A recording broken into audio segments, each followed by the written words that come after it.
Comprendre la pluralité de la ruralité actuelle. Certains se croient d'une famille qui a de tout temps habité le pays et qui est seule habilitée à le transformer. D'autres y sont arrivés comme des pionniers qui peuvent tout bousculer sans rien demander à personne. Comment dépasser la pure opposition entre ruraux de souche et ruraux de branche, et faire en sorte que l'aménagement contribue au développement de tous. Première partie, le patrimoine. Par strates successives, les communautés humaines se reconnaissent des éléments de patrimoine. Quelle que soit la période où on le considère, le patrimoine apparaît toujours comme quelque chose de figé. Ainsi, lorsqu'a été créée l'institution des monuments historiques, elle a reconnu comme patrimoine avant tout des vieux bâtiments d'églises et de châteaux dont on a alors parfois oublié l'histoire sanglante. Plus récemment, la déprise agricole dans certaines régions a poussé à faire reconnaître comme patrimoine des éléments d'un savoir-faire agro-pastoral jugé en voie de disparition. Ainsi, des éléments paysagers ont été patrimonialisés, comme certains bocages, les terrasses de culture, etc. C'est aussi le cas d'autres éléments matériels non paysagers, variétés de plantes ou races d'animaux, outils ou ornements d'outils, et enfin d'éléments immatériels tels que les savoir-faire eux-mêmes, les recettes de cuisine, les récits et légendes, etc.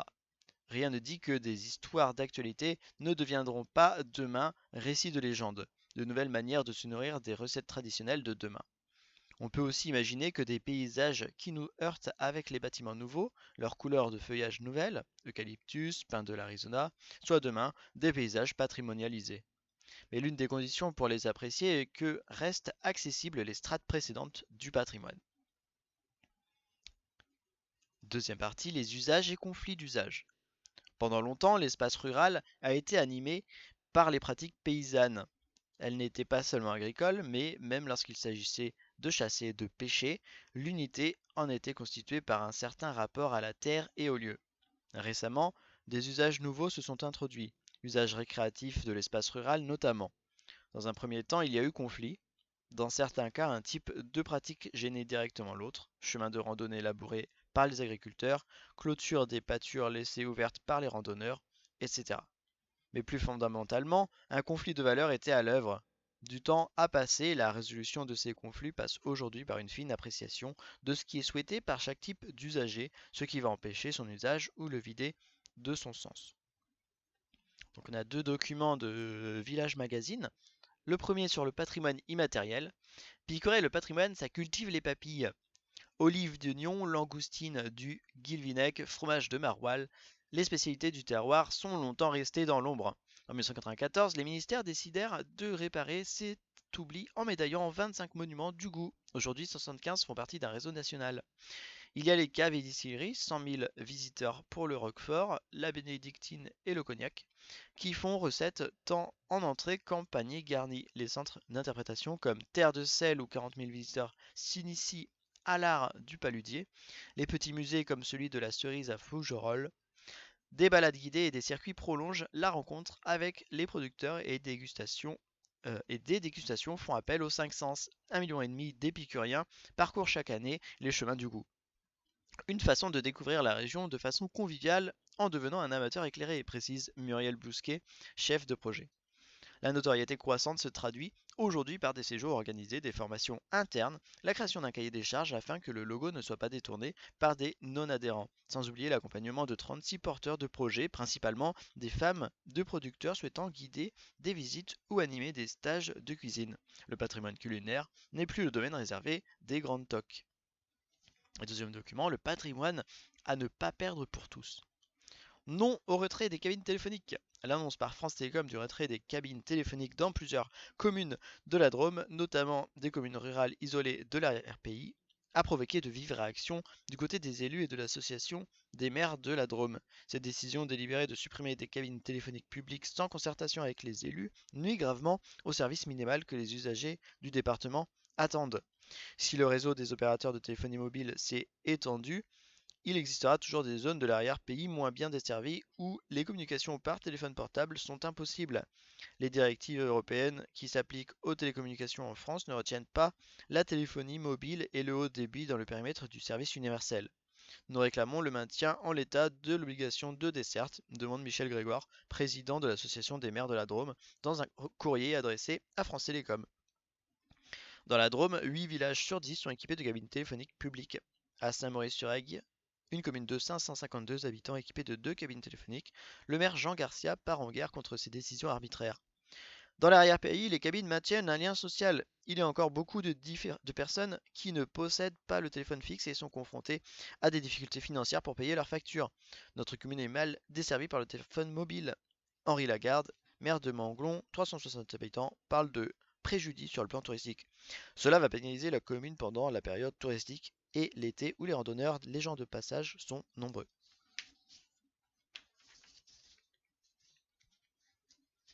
Donc pour comprendre chapitre 3, les façons de dire son territoire. Indépendamment des noms administratifs, la façon de nommer son territoire renseigne sur ce qu'on attend, ce qu'on craint, ce qu'on espère. Ainsi, l'élu local qui parle de pays enclavés dévoile ses priorités, voies de communication avec l'extérieur. Le nouveau rural qui parle de pays protégés indique sa résistance potentielle à cette ouverture en même temps qu'une réelle reconnaissance pour ce pays qu'il découvre d'un œil neuf. La personne âgée qui a été jeune au même endroit et parle de pays qui meurt révèle sa souffrance de voir disparaître la civilisation paysanne, mais se déclare en même temps porteuse d'une richesse patrimoniale. On peut espérer qu'une démarche d'aménagement participatif, donnant la parole à tous, combine ces points de vue au lieu de les opposer. Quatrième partie, les circulations des habitants. La première façon de repérer les habitants d'un territoire est l'existence pour eux d'une migration ou non. Sédentaire, arrivés de fraîche date, arrivés plus anciens. Or, indépendamment des déménagements proprement dit, les circulations saisonnières, hebdomadaires, quotidiennes sont devenues des éléments importants des modes d'habiter et différencient les habitants entre eux. En essayant de repérer ces circulations dans l'espace et dans le temps, on prend conscience de la part de ressources territoriales, moyens de production, commerce, services, paysages, activités culturelles, etc., à laquelle accède réellement une catégorie d'habitants. C'est parfois un moyen de prévoir la restriction de cet accès que va entraîner un aménagement nouveau, par exemple la fermeture de la mairie le mercredi après-midi, ou la ressource nouvelle qu'il va offrir, par exemple la possibilité d'amener ces tout jeunes enfants se promener en forêt grâce à une nouvelle aire de stationnement du côté de telle commune.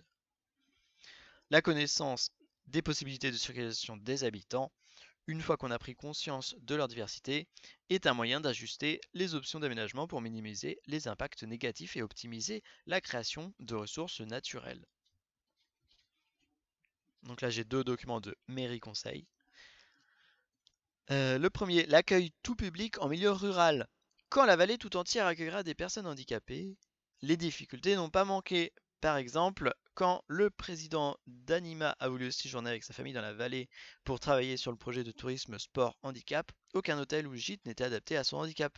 Cette prise de conscience a été salutaire et a permis de soulever de nombreuses et nouvelles questions. En 2005, le conseil municipal d'Ido-Mandi décide d'accueillir l'association Ali Gomrani dans un bâtiment de la commune alors vacant, afin qu'elle monte son projet de centre touristique et sportif pouvant accueillir à la fois des personnes handicapées et valides.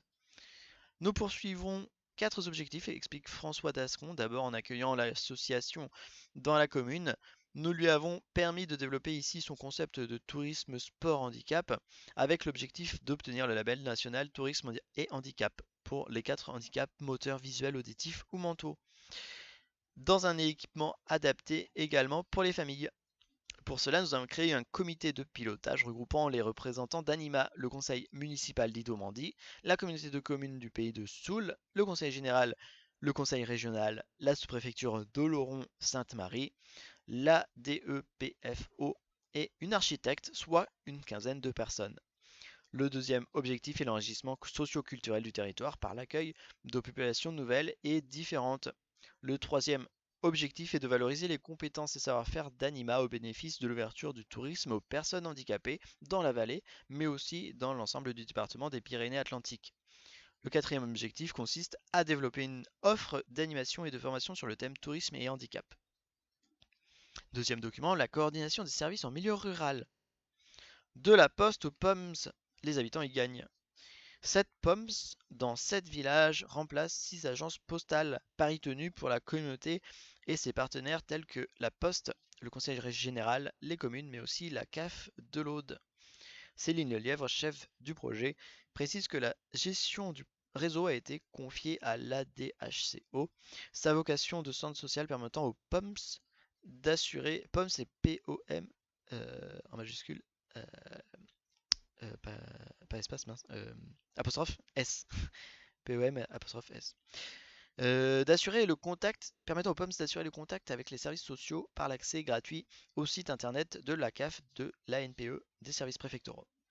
Ils ont récemment été reconnus par l'État comme des points info-famille. Les agents d'accueil ont un rôle d'information et d'orientation du public. Ils s'appuient sur la conseillère de l'ADHCO et sur un réseau de partenaires dont certains tiennent des permanences. Christian Casti, vice-président de l'ADHCO, explique les projets. Tout d'abord, les POMS deuxième génération qui permettront d'amener des services dans les communes où il n'y en a pas et de créer des liens avec les mairies, puis l'entrée dans le réseau des relais services publics, la téléprocédure, la mise en place de circuits courts pour les produits locaux, mais aussi l'agrandissement et même l'ouverture d'un nouveau POMS. Eileen Dumartin, coordinatrice de la communauté, précise que l'investissement, réhabilitation et équipement des bâtiments, a été porté par la communauté de communes en maîtrise d'ouvrage délégués. Grâce à ces actions, 8 emplois CDI ont été maintenus ou créés. 4 d'entre eux ont bénéficié du dispositif Nouveaux Services. Nouveaux emplois et ont été pérennisés. Le budget annuel de fonctionnement est de 227 000 euros, financé à 33% par la Poste, 13% par le Conseil général, 24% par les communes et 19% d'aide à l'emploi de l'État, 10% par la vente de services et autres produits. Un témoignage foisonnant qui illustre le dynamisme et la volonté d'un territoire.